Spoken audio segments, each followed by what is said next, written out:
Let's go with a second example of eigenvalues and eigenvectors. This time I ask you to determine the eigenvectors and eigenvalues of this matrix 0, 1, 1, 0.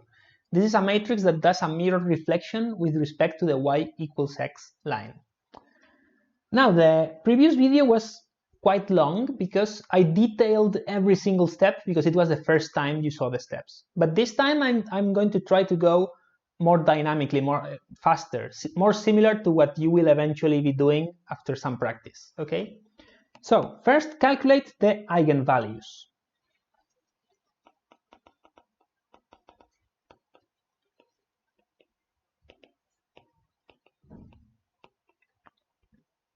And for this, you know that we have to calculate the determinant of a minus lambda I, and the result must be equal to 0.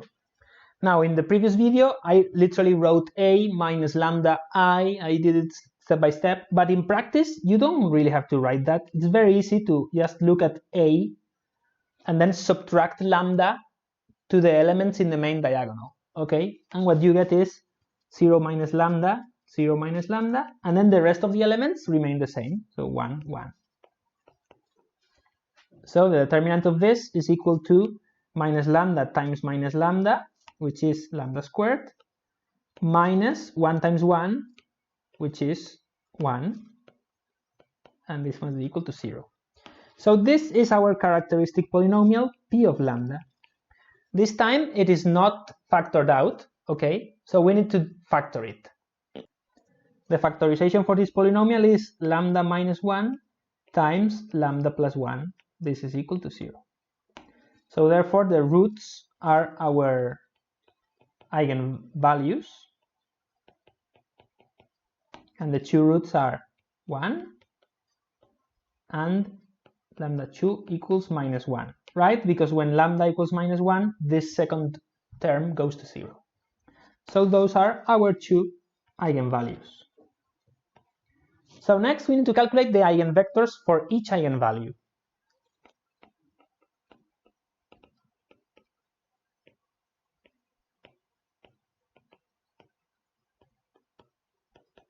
And remember, we have to do it for each eigenvalue, so case 1. When lambda equals lambda 1 equals 1. So we need to solve a times v equals 1 times v, because lambda equals 1, so equals v. So 0, 1, 1, 0 times vx vy equals vx vy. So this system of equations, if you write it, it's 0 times vx plus 1 times vy equals vx, and then 1 times vx plus 0 times vy equals vy.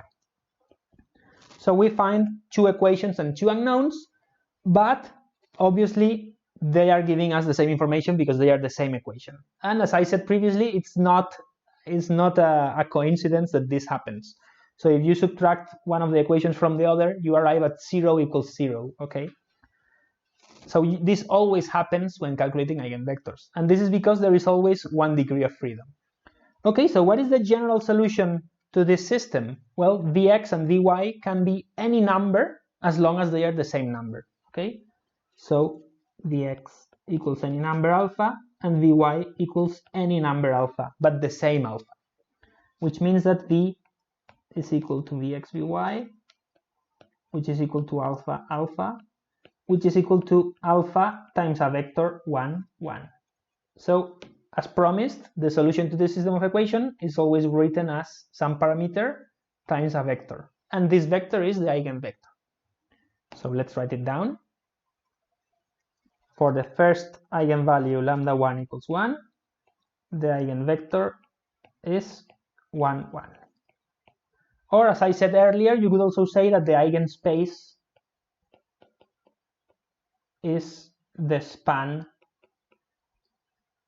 of vector 1, 1. Okay, good. But it's fine to just give this as the result. Now you could give 1, 1, or you could give 2, 2, or you could give 1 million, 1 million, yeah?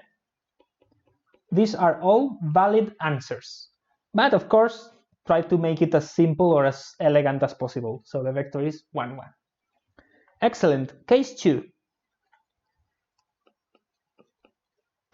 When lambda equals lambda 2, the second eigenvalue, which is minus 1. So now we need to solve the problem a times v equals lambda times v, which is minus v. So therefore we need to solve 0, 1, 1, 0 times vx vy equals minus vx vy. So we need to solve the system vy equals minus vx and vx equals minus vy.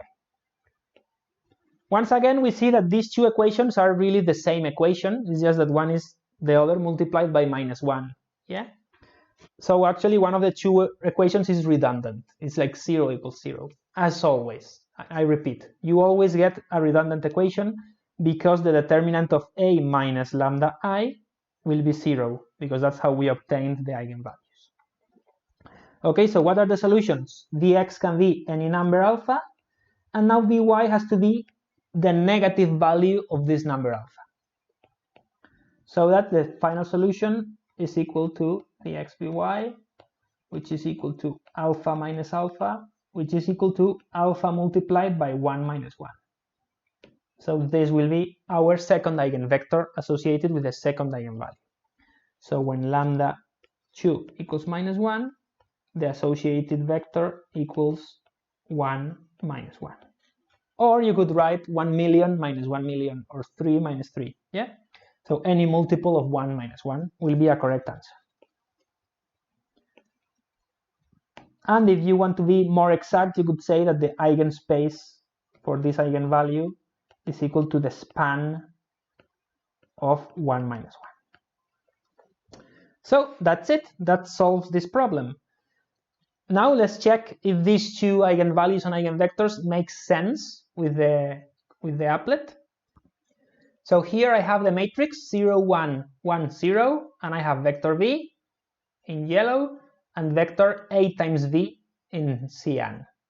So what are the two eigenvectors we found? So the first eigenvector was 1, 1, and indeed when v is equal to 1, 1, a times v is also equal to 1, 1. So this is an eigenvector associated with an eigenvalue of 1, as we found. And any vector that is multiple of 1, 1 is also such an eigenvector. Yeah? So the span of 1, 1, which is this infinite diagonal line, those are all eigenvectors. The other eigenvector was 1 minus 1. So this corresponds to this vector. So now a times v is equal to minus 1, 1, which is minus 1 times v. And this happens for all this line. So the a times v is always the minus version of v. So this means that this vector 1 minus 1 is an eigenvector, and the eigenvalue is minus 1, because a times v is equal to minus v.